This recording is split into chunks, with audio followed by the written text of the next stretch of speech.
दिल्लीच्या आंदोलनाचे पडसाद राज्यभरात उमटले। मुंबईनंतर ठाणे, पुणे, नाशिक, कोल्हापुरात तरुणाईचा एल्गार। सोनम वांगचुक यांच्या समर्थनार्थ आंदोलक रस्त्यावर। तिरंगा आणि पोस्टर्स घेऊन शिक्षण मंत्र्यांच्या राजीनाम्याची मागणी। मुंबईत पुढच्या 15 दिवसांसाठी जमावबंदी लागू। 23 जुलैपासून 6 ऑगस्टपर्यंत जमावबंदीचे आदेश। दिल्लीतील आंदोलनाच्या धर्तीवर शासनाची सावधगिरी। दादरच्या चैत्यभूमी परिसरात सीजेपीनं आंदोलन केलं। पोलिसांकडून आंदोलकांची धरपकड करण्यात आली। आंदोलनाच्या ठिकाणी पोलीस बंदोबस्त तैनात। पुणे स्टेशन परिसरात सीजेपीच्या समर्थनार्थ तरुणांचं आंदोलन। पुणे स्टेशन परिसरातील डॉक्टर आंबेडकर पुतळ्याजवळ आंदोलन। आंदोलनात मोठ्या संख्येनं तरुण सहभागी। कॉक्रोच जनता पार्टीच्या आंदोलनाच्या पार्श्वभूमीवर नागपुरातील संविधान चौकात मोठा पोलीस बंदोबस्त। सोनम वांगचुक यांच्या समर्थनार्थ नागपुरात शांतता मोर्चा। परवानगी नाकारल्यानंतर देखील संविधान चौकात आंदोलन केलं।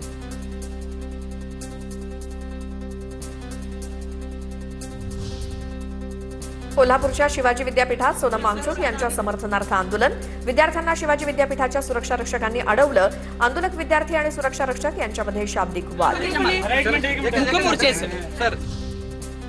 सीजेपीच्या आंदोलनाला नाशिकमध्ये देखील पाठिंबा। जिल्हाधिकारी कार्यालयासमोर सर्वपक्षीय नेत्यांचं आंदोलन।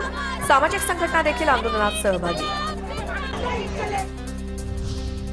दिल्लीत जंतर मंतर आणि संसदेबाहेर सुरू असलेल्या झालेल्या आंदोलनाला जळगावात देखील पाठिंबा। धरणगाव शहरातील छत्रपती शिवाजी महाराज चौकात महाविकास आघाडीच्या कार्यकर्त्यांची घोषणाबाजी। केंद्रीय आणि राज्याच्या शिक्षण मंत्र्यांनी राजीनामा देण्याची मागणी। तर भंडाऱ्यात सीजेपी आणि सोनम वांगचुक यांच्या समर्थनार्थ आंदोलन। केंद्रीय शिक्षण मंत्री धर्मेंद्र प्रधान आणि पंतप्रधान नरेंद्र मोदींच्या विरोधात घोषणाबाजी। विविध सामाजिक संघटनांचा आंदोलनात सहभाग। या आंदोलनाच्या पार्श्वभूमीवर काही प्रतिक्रिया आल्या त्या बघूयात।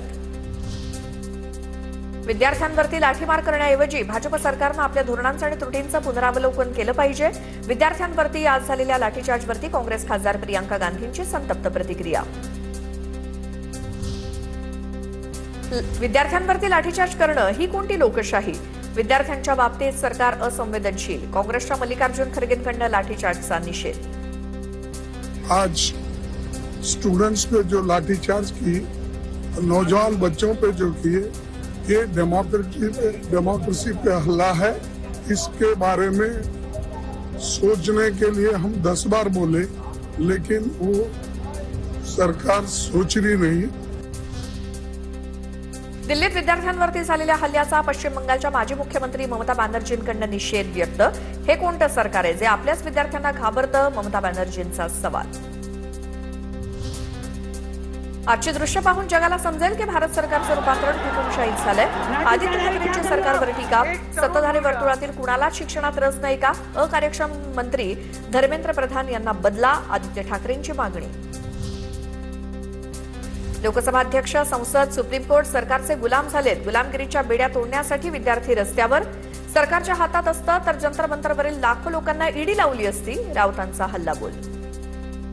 कोर्ट जर गुलाम नसतं तर राष्ट्रहिताचे निर्णय दिले असते आणि संविधानानुसार या देशातले निर्णय झाले असते। सरकारच्या हातात असतं तर या हजारो तरुणांच्या मागे त्यांनी ईडी लावली असते। कॉक्रोच जनता पार्टीचं आंदोलन हे नौटंकी। धर्मेंद्र प्रधान यांनी पेपर फोडला का? पेपर फुटीवरनं विरोधकांचं राजकारण सुरू आहे। चंद्रशेखर बावनकुळेंची टीका। ते नौटंकी आहे। सर्व राजकीय विषय संपलेले आहेत म्हणून एक नवीन विषय करण्याची तयारी सुरू आहे। मंत्र्यांनी पेपर लीक केला का? काही चंद्रशेखर बावनकुळे किंवा धर्मेंद्र प्रधानजींनी काही पेपर लीक केला का? आजच्या आंदोलनाचं श्रेय फक्त सरन्यायाधीश सूर्यकांत यांना जातं। मेलेल्यांना जिवंत करण्याचं काम केल्याबद्दल सरन्यायाधीशांचे आभार। संजय राऊतांची ट्विट करत टीका। तर दिल्ली पोलिसांची कारवाई। हायकोर्टाच्या निर्देशानुसार नवनाथ बन यांचं प्रत्युत्तर। यामध्ये दिल्लीच्या जंतर मंतरवर जे आंदोलन सुरू आहे त्यामध्ये पोलिसांनी हायकोर्टाच्या निर्णयानुसार, निर्देशानुसार निर्णय घेतलेले आहेत। भाजप सरकार अहंकारासमान काम करतंय। तरुणांची सरकारनं ऐकलं पाहिजे होतं। खासदार अखिलेश यादव यांची कॉक्रोच जनता पार्टीच्या आंदोलनावरती प्रतिक्रिया। लुटेरों ने मंदिर लूटे थे, विश्वविद्यालय तोड़े थे, आंदोलनकारियों को प्रताड़ित किया था। आज वही भाजपा कर रही है। भाजपा सरकार नहीं अहंकार की तरह काम कर रही है, अहंकार है उनके अंदर। कम से कम बच्चों की बात तो सुननी चाहिए थी।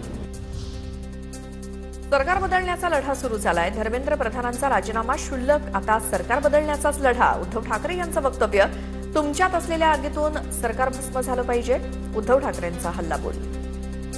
धर्मेंद्र प्रधान राजीनामा द्या, ही एकदम क्षुल्लक गोष्ट आहे। हा लढा आता जे सरकार आपल्याला रोजीरोटी देऊ शकत नाही, रोजगार देत नाही, शिक्षण देत नाही, उत्तर देत नाही, हे सरकार बदलण्याचा हा लढा आता सुरू झाला पाहिजे।